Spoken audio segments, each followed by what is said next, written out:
with Jake and Joy, season 9, and we are trying amazing things that we've wanted to try in other episodes, and we have other seasons, and we have not because we've chickened out. We thought they were too hard. We waited until we tried to do 20 in a day, and by the time we're done, we're like, toast. I'm not doing that. Yeah. We made this really great recipe a few seasons ago that was a butter lettuce and pear, and it was supposed to have blue cheese on it. Salad. Yeah. And it had a really nice honey Dijon vinaigrette. I mean, it was really good, but I really wanted to have a vegan blue cheese, and I couldn't find one anywhere. Now there is one. Yeah, we need to pull that out. So pull that out. It's probably in the fridge. So it's made by Follow Your Heart, and it's fine. It tastes good, but it's made from mostly just oil, and that's what most vegan cheeses are made out of. And it's also got caramel color. It's just not great for you. So this, if you're like, I don't want to make it, it tastes really close. My husband, who's a cheese fanatic, was like, that's actually really good. And I love this company, Follow Your Heart. We do. They've been one of the first companies to make vegan stuff. They made veggies and all this stuff. They were really leaders before Miyoko's. They have a restaurant down in LA that we've been to.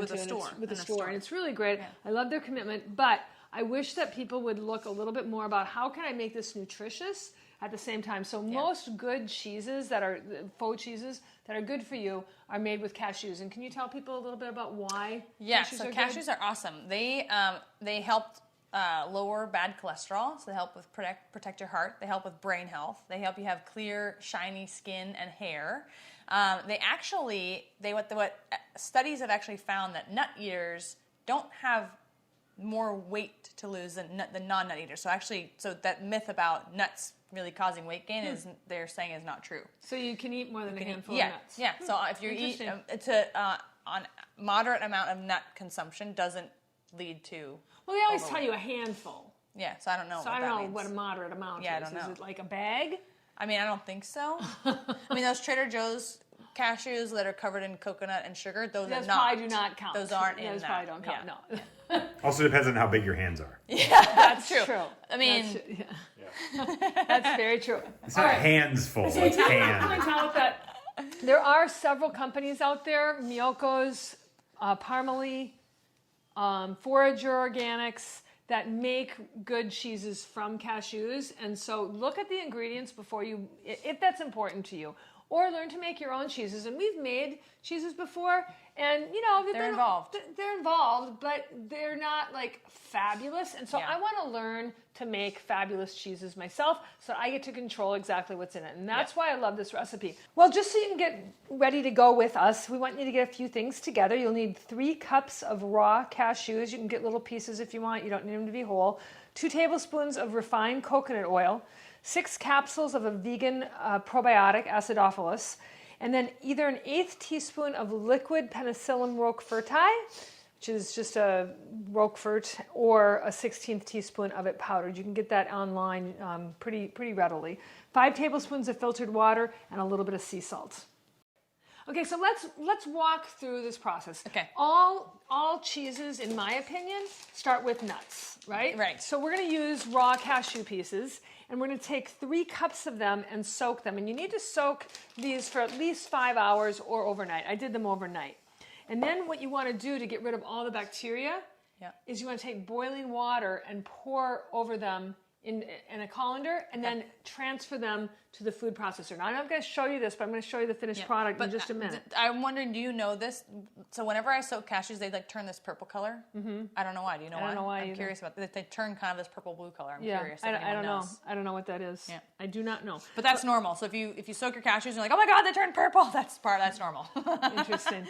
We're also going to add 2 tablespoons of refined coconut oil, which I like that idea. I don't like it when the cheese is all coconut oil, and you see that a lot. So we're going to add that to the food processor. Now, it tells you to use a blender, but I have a really hard time using a blender that doesn't have a bottom that comes out, because you have so much that's stuck down there, and I don't want to waste. So I used a food processor. I thought it got it creamy enough, and I'll show you the finished product in just a minute. So we're going to put that in, and you're going to have to make it, you're going to have to keep scraping down the sides of it, because you really want it to get smooth, really smooth and blended. You're going to also add 5 tablespoons of water. Once you get it to this really smooth, consistent state, then you're going to add 6 capsules of Probiotic. probiotic. Okay. And this is a raw probiotic, and I really like that I'm adding this to the cheese because I'm also getting the benefits of that in the cheese. And that Parmalee is real cultured cheese. Yeah, and cool. And that's what I really like. I don't know about forager.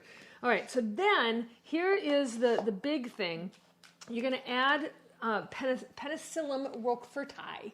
Say that twice. Yeah, right. Penicillium Roqueforti. Now this has already been opened. You can see the right here, and this you can order online. This is how they make blue cheese. Was it expensive or? I don't think so. Okay. I don't. It wasn't that easy to find, but Yeah. it wasn't that hard to find. Yeah. You use if you use liquid, you use 1/8 of a teaspoon, and if you use powdered, you use 1/16 of a teaspoon.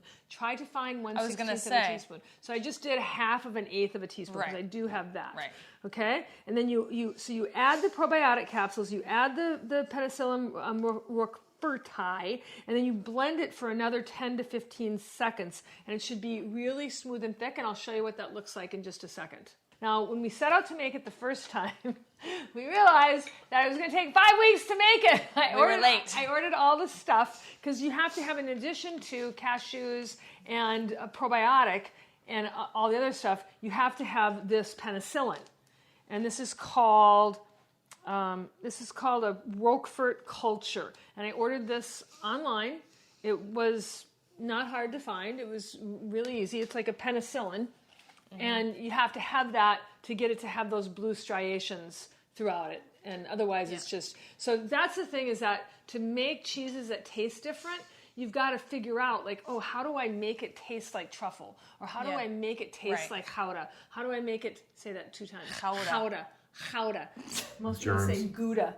But so you have to kind of learn how to do that. So I want to take you back to the process because this season I once again started too late. But 2 weeks ago I did start making the whole deal, and I'm going to tell you all about it in the videos that I shot. All right, so here's how it looks. I think this is smooth enough, so I was happy with this.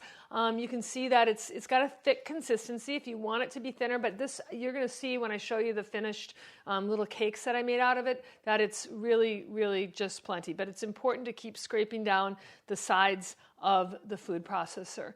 And then once this is the way that you want it to be, you want to have a really good, clean glass bowl, and you're going to smash it down into the bottom of it, cover it with plastic, and then I also covered it with another lid. So you want to get this really tight. It's going to sit on your counter for a full day this way. So just make sure that I liked that I had happened to have a glass bowl like this, where I could put this lid on it, and it was really, really, really perfect. You see my Juice Plus in the background, yay.